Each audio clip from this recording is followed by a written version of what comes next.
I'm standing up here and I knew it was going to be like this, and I'm thinking of a philosopher, one of my favorite philosophers, and he said, sometimes the lights are shining on me, other times I can barely see. Lately it occurs to me, what a long, strange trip it's been. You guys all know who I'm talking about, Jerry Garcia. And we're here at McMinimans, the Kennedy School, so I'm paying homage to Jerry Garcia. And, but it has been a long, strange trip. And how many people have seen the Simon Sinek TED Talk on why? Hands out there? Okay. I'm going to borrow from that a little bit today. Clinicient, which comes from clinic and efficient, which people told me was an oxymoron when I started the business, actually is on a mission that is similar to what President Obama is on.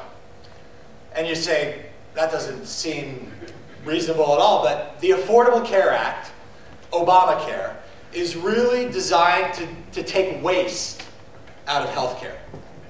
Because waste does nothing for any of us. And Clinicient is really focused on taking the waste out of healthcare, specifically in the market of physical therapists. So that's what we do. Now, how we do that through a combination of what I would call cloud-based services. We used to call it software, but that's not cool anymore, so we don't call it that anymore. And data-driven coaching. So it's all about the data. So that's how we do what we do. But what I want to talk about is why we do what we do. And I want to talk about your favorite subject when I talk about why. Your favorite subject is you. And the important thing to understand is why you do what you do. And the reason I do what I do, the reason Clinicient does what it does, is because we have this fundamental belief that unites us to each other and to our customers. And that is the belief that great care deserves more. It's a pretty simple concept, but it's true for us inside of Clinicient, and we want it to be true out there, that taking great care of something deserves more. And I don't know what your more is, but whatever your more is, if you take great care of something, you will find your more. And that is the lesson that I have learned at Clinicient. It is the why we exist. It is what brings us together. It is what unites us with our customers. The fundamental belief that great care deserves more. Now, I said that I want to talk about you, but I also want to talk about me because that's one of my favorite subjects. And so what I want to tell you a little bit about is what is it that, besides that core purpose, because I think understanding why you exist, because what Simon says, I like that Simon says, what Simon says is that people don't buy what you do, they don't buy how you do it, they buy why you do it. People buy from people that they have a common set of beliefs and values with. And so we got into this thing and we've got a set of values, we've got a set of things that we hold dear, the unchanging principles that we hold dear that make us who we are. Those are the things that don't change. Everything else we've done has changed dramatically. I mean, I think we thought we started as a software company. I think we might have at one point been a services company, and now we're talking about data-driven coaching to help physical therapists be able to grow with confidence. And it's all an evolution of the same thing. But the thing that really tied all this together, and we heard this talked about earlier, was the values of who we are. And so I want to tell you a little bit about that, and then I want to tell you a story. And then in the end, I might actually talk about what I was going to talk about.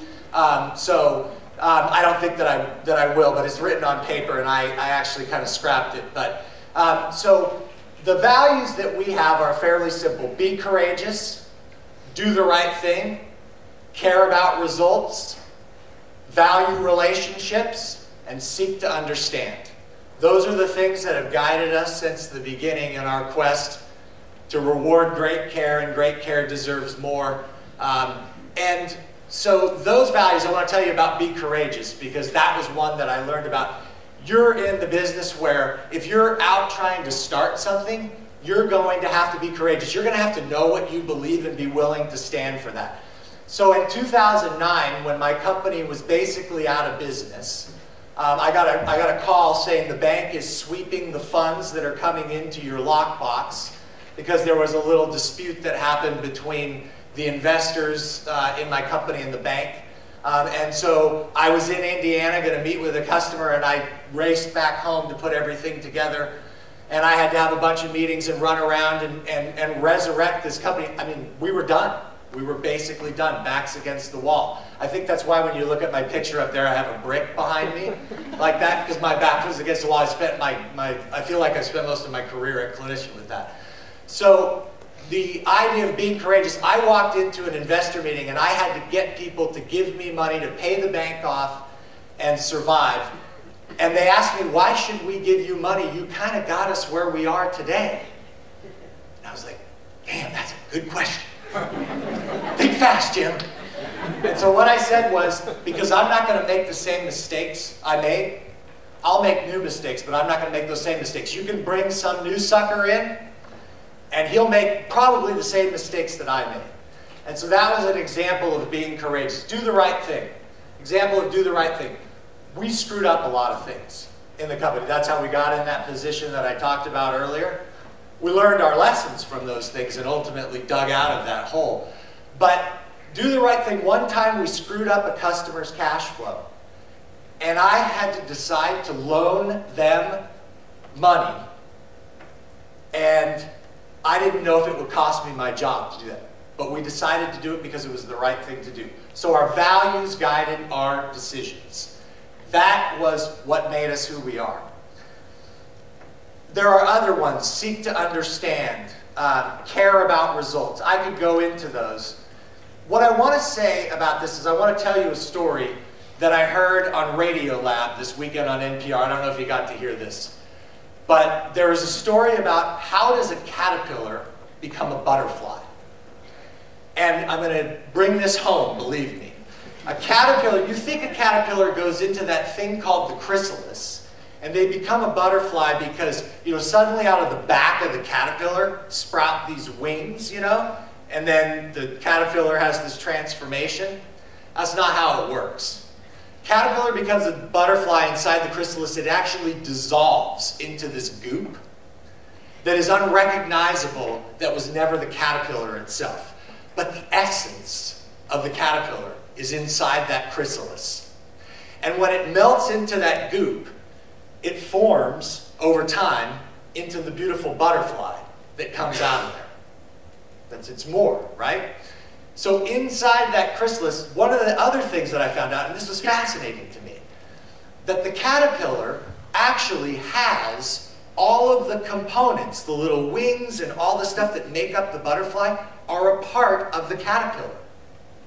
They were there all along. So when they dissected the caterpillar, the components that made up the butterfly were already there. And then they go through this transformation process.